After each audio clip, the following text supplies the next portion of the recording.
The late, great Charlie Tremendous Jones once said, "You will be the same person in 5 years that you are today, except for the people you meet and the books you read." If you don't know who Charlie was, he was a leader in the personal and professional development industry. He was also a prolific Christian speaker. And as I was preparing for this event, I began to reflect on that quote, and I thought, you know what? That is true for speakers too. Raise your hand if you want to become a much better speaker in 1 year from today. Awesome. So you will be the same speaker that you are today, except for the people you meet, the books you read, and the actions you take. I kind of rewrote his quote a little bit. And specifically, you're going to learn 3 actions today that if you implement them over the course of this year, you will go from being the kind of speaker that doesn't just give information, but you actually have a transformational impact. Who wants to be that kind of speaker? Awesome. So it comes to you today in the form of 3 E's for extraordinary speaking. E's, say that, 3 E's for extraordinary speaking. Now you might be thinking, Lisa, that is great for you. It might have helped you, but you're such a talented presenter. Can it really help me? Let me just tell you something. I'm actually the least likely person to be standing here today teaching you about communication. Do you want to know why? I used to be terrified to speak, shaking in my boots, even in a small group discussion. But as I learned these principles that you're going to learn today and implemented the tools, I went from being terrified to speak to now training people to speak. And I know that if you implement these same tools, they will take you from wherever you are today as a presenter to wherever you want to be. Are you in? Awesome. Raise your hand if you've never heard me speak in public before. Okay. So for those who have, is it okay if I just take a few moments and share a bit of my story? Okay. Well, my speaking journey began in my 20s. I was in campus ministry with my late husband, who was an evangelist. And we had just brought students through this banquet, through this 8-week evangelism course, and we're at this banquet celebrating their success. My husband just finished his speech, and he turns to me and says across the room, Lisa, this is unplanned, by the way, why don't you say a few words? I froze. Have you ever had someone put you on the spot and you froze? Yeah? Like, I'm talking full-on body paralysis. In fact, if you had been sitting next to me that day, you would have seen my face turn beet red, my neck get all blotchy down my chest. You know what I'm talking about? My hands started to sweat profusely, and my eyes just started to scan the room looking for an exit. I just wanted to get out of there. But even though my mind and my body were protesting that day, my heart was yearning to say something, to make a difference in the lives of these students. And I couldn't. See, I'd lost my voice. I even knew where I lost it.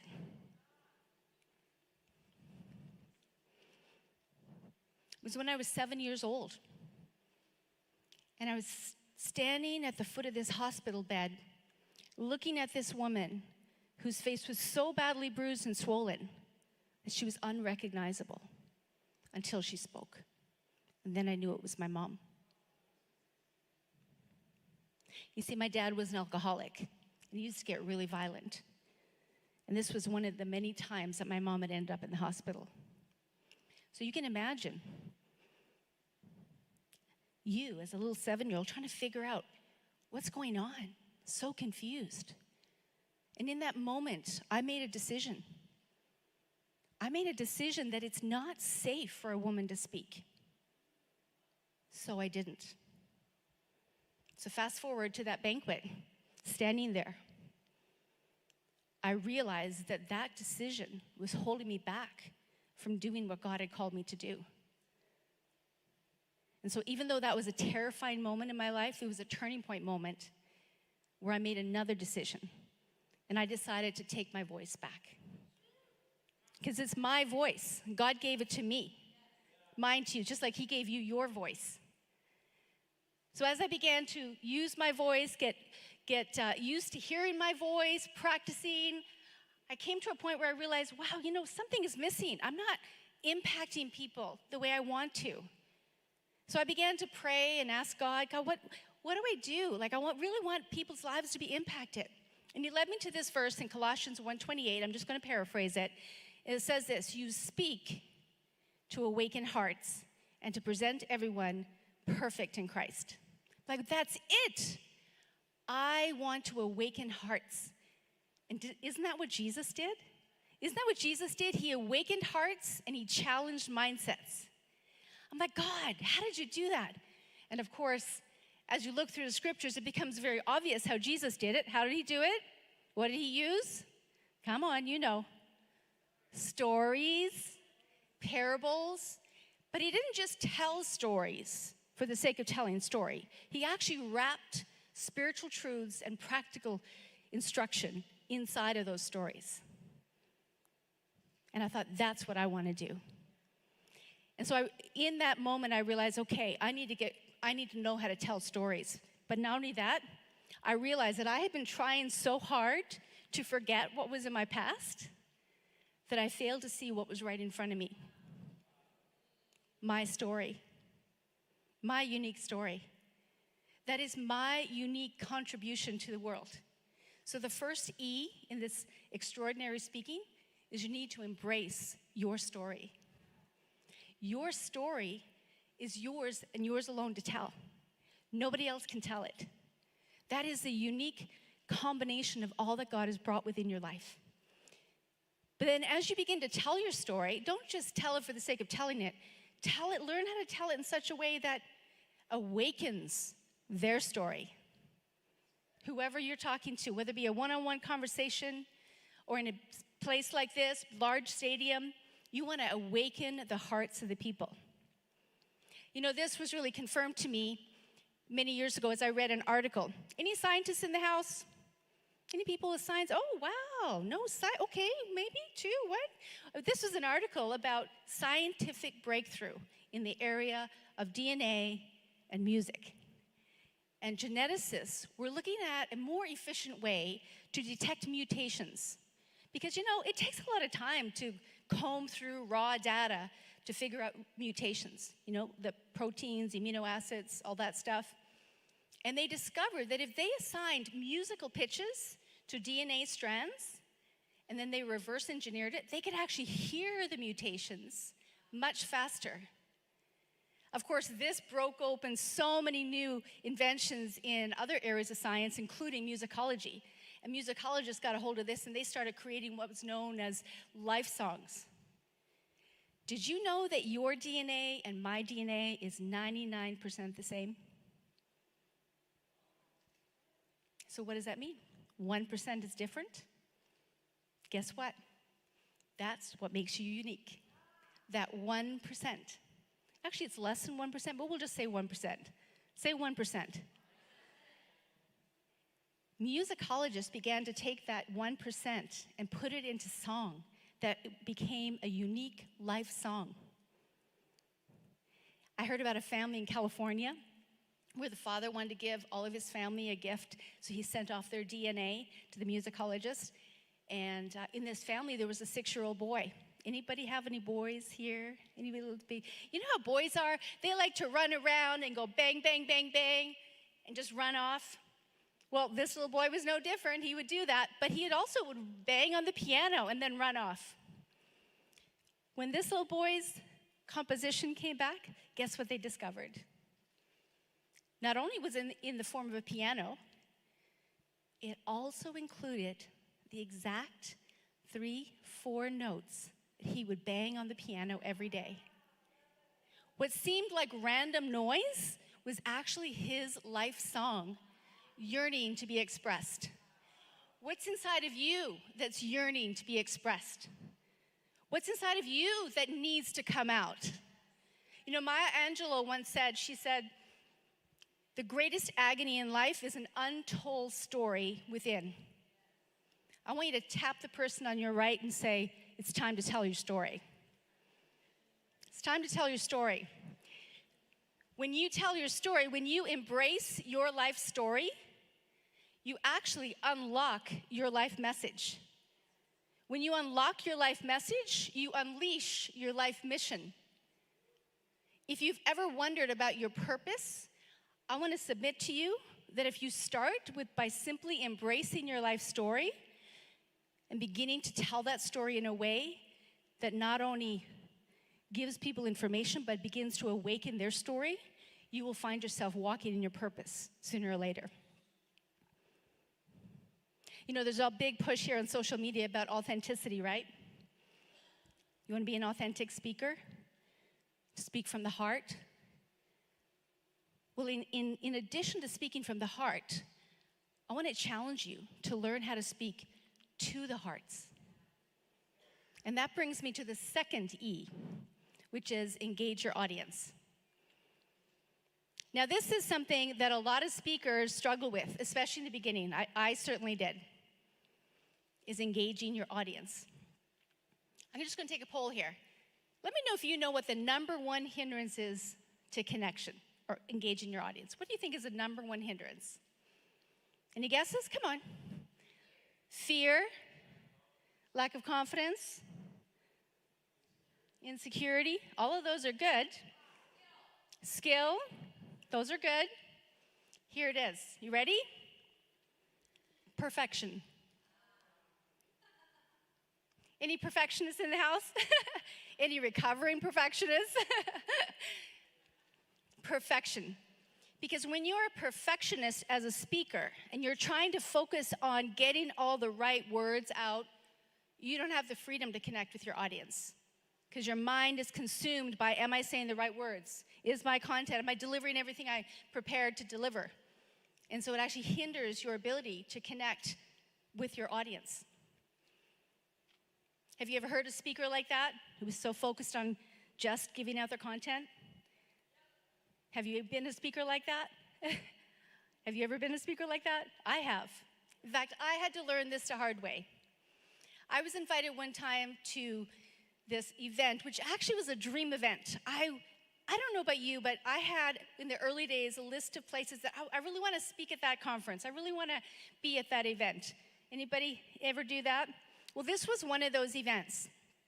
So as I'm there, and as conferences do, sometimes they get behind in time. And so I'm just minutes away from stepping up to speak. And the event organizer comes to me and she said, Lisa, I'm really sorry, but we're way behind. I'm going to have to cut your time in half. It's like, what? I screamed so loud on the inside. I really didn't have much time to do anything but what probably anybody would have done if you were a new speaker and didn't have the training to do that. So I took my notes, put my head down, spoke as fast as I could to get out all the information that I'd prepared. And at the end, I looked up. To my shock, I had completely lost my audience a long time ago. I looked over at the event organizer. She couldn't even look me in the eye. I just quickly got my notes, rushed off the stage, and got out of there. It's the most embarrassing moment. It took me a few days as I started to wallow in my misery, and I'm like, what happened there? What could I have done differently? I really didn't know. I didn't know what I could have done differently. And it was in that time where I was thinking, you know what, maybe I'm just not cut out for this. Maybe I just don't have what it takes. Who's ever felt that way? Yeah. I get this email from this woman, and it was a link to an interview. It was a telesummit. It was a long time ago, okay? Not a podcast, a telesummit. So I was listening I said, okay, I'm going to listen. And I started listening, and the woman started talking about this very subject of engaging your audience. She said, you know, one of the areas that speakers really neglect is this one fact. Who wants to know what that fact is? It's this. You might want to write this down. Communication is 93% nonverbal. Now, many of you might know that, But what do you do about it? You see, if you were like me, you probably spend 99.9% of the time trying to get all the right words created and delivered, and very little practice and preparation in the area of your voice, your body language. Because what she said was, you can have all the right words, but if your voice and your body language don't align, it's falling on deaf ears. So I realized, wow, I have to do something. And if you want to be an extraordinary speaker, then I suggest you do the same. Trade your perfection for connection. If you want to engage your audience, you want to be able to tell your story in a way that awakens their story, you need to trade your perfection for connection. You know, this was really exciting for me as I began to grow as a speaker and implement these things. I discovered that, okay, there's the verbal, the words. I began to learn how to structure my message in a way that was clear and concise. And then I actually started to hire a coach. It was Craig Valentine. He's a 1999 world champion of public speaking in Toastmasters. I never went through Toastmasters. Anybody? Who went through Toastmasters? Anybody? No, it's a great organization. Fantastic. So he started to coach me on a framework so that I would never be in that situation again where I couldn't adapt my message on the fly. And he taught me how to do that in a way that if that ever happens again, I can do it like that. Do you think that's a great tool to have? Well, I want to say the Kingdom Speaker Academy gives you that training. So the other part of that is your voice. Todd talked about how you want to make emotional deposits in the people you want to do business with. How do you do that? There's many ways you can do that, but as a speaker, your voice plays a huge role in the deposit of emotion. Because I can say the same words many different ways and convey very different emotions. The other thing is your body language. So learning how to put all those three together, I call it a full body sport. Communication's a full body sport. So one of my clients that I began to teach the stuff to, her name is Jennifer. She was a professor at university. Any teachers? Who's a teacher? Lots of teachers here. Great. We love teachers. So she had spent decades giving lectures week by week to her students. And she came to the point of her career, she knew that she wanted to continue speaking, but she didn't want to just educate. She wanted to actually engage her audience. She said, I want to have a bigger impact. So she began to work with me, and after a few months, she had this speaking engagement where she applied these principles. And some of her peers were there, and they came running up to her afterwards. They said, Jennifer, what have you been doing? That was like the best presentation we have ever seen you give. Whatever you're doing, keep doing it. Of course, she was happy and excited. I tell you that story because I want you to know that not only have these principles helped me become a better speaker, it helped Jennifer.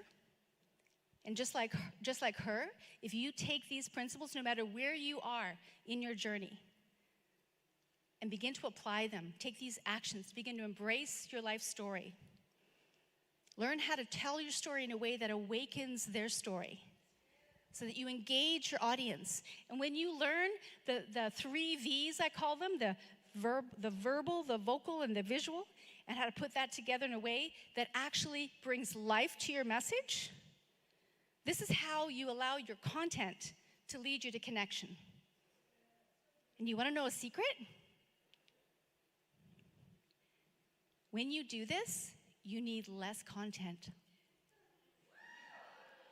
and have more impact. Who would like that? Less content, but yet more impact. It seems so paradoxical, but it's true. When you embrace your story, you learn how to tell your story in a way that awakens their story, and you allow your content to lead you to connection. You actually can not just speak from your heart, but you can speak to the hearts. But that's not enough. It's not enough to embrace your life story or to engage your audience. If you just want to move your audience, that's okay. But if you want to move them forward, you need a third E. And that is, you need to expand your skill set. I read a book years ago by Marcus Buckingham. And he's written several books, but this book was called What the Happiest, Most Successful Women Do Differently. Sounds like a good book, right? For me, that was like a revolutionary book, still in print. And in this book, he began to outline these research studies. They began to look at what is the differences. Is there a difference between women of all ages, even down into the teen girls, all the way up into the late 80s, no matter what area of life they were in? And what was the difference between those who were happier and succeeded or excelled? Is there anything that we can learn from this? Do you want to know what the biggest factor was? Each one of them embraced a growth mindset. What does that mean? That means that they didn't see skill development as just a one-time attainment. It's like, oh, you know what? Oh, yeah, I've already taken that course. I don't need to do that again. Oh, no, I've already learned that. Yeah, no, I don't need to stay for that class. No, what it means is they saw life development as an ongoing learning experience. They saw skill development as something that was ongoing throughout their life, that they could expand, that they could actually grow. Even if they had an element of a skill, they could actually expand it. What skills do you need to develop? Maybe you don't know. Most people don't know. It reminds me of a time when I went to an event in my local city, and I was really excited to go because this woman, who actually was a CEO of her company, like Michelle, she had built this business and she was very successful. And I'd never seen her speak in person. So I went to this event and she was one of the main speakers. There was a whole lot of other speakers. And when it comes time for her to take the stage, I leaned in, ready to take notes. And when she started to speak,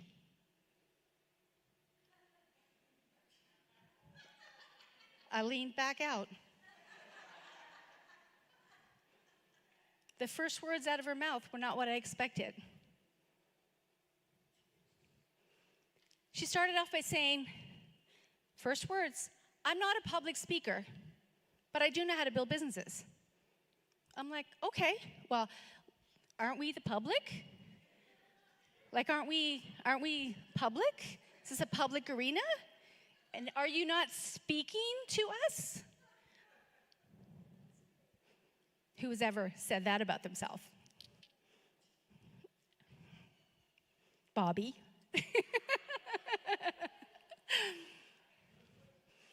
So as she began to come near to the end of her message, I thought to myself, you're right. She's not a public speaker. She's an event destroyer. Do you want to know why? You see, when it came time, when her time was up, she went overtime. She kept talking. Not just 5 minutes, not even 10 minutes. 62 minutes. Yeah, you heard me correctly. If you were the event planner that day, what would you be feeling? You're like, if you were the speaker after her, what would you be thinking? Now, some of you might think, well, Lisa, she was the CEO of that organization. Couldn't she do whatever she wanted? Maybe, in her own business. But as a speaker, if you don't value and respect your audience, they won't value and respect you. What she told me that day by her actions was that she had a fixed mindset. That she didn't believe that she could become a better speaker. That somehow her talent that was all she had, and didn't have any more. She wasn't naturally talented. Did you know that your talent alone can only take you so far? Even your passion alone can only take you so far.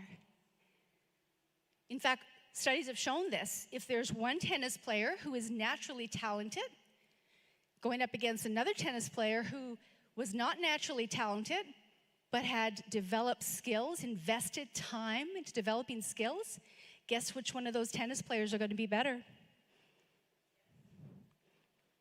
The one who invested time to develop skills, because talent alone will only take you so far. You need to expand your skill set.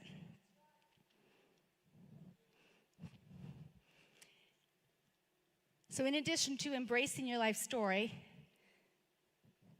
engaging your audience, and expanding your skill set, as we wrap up here, I want to leave you with this. Has anyone ever watched the show Shark Tank? So I was watching an episode one time, and there was these two doctors, and they were sharing about their idea.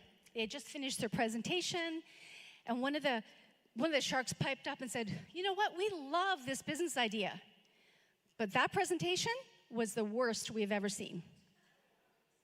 And so the doctors said, "We're doctors. We're not presenters." At that, another shark piped up and said, "Listen, buddy, if you want to get successful at business, you need to get good at communicating and presenting your ideas." In other words, he was saying, there's no excuse. You need to invest in expanding your skill set. So if you don't want to be the same speaker 1 year from today, then I want to encourage you to start with embracing your life story as your unique contribution to the world. And then learn how to tell that story in a way that awakens the story in your audience and engage them at a deeper, more meaningful level. And then begin to invest in not only learning how to connect with your audience, but convert them into new ways of thinking, new ways of living, new ways of acting, to expand your skill set so you can speak like Jesus did and begin to not only awaken hearts, but to challenge mindsets. So in the spirit of Charlie Tremendous Jones,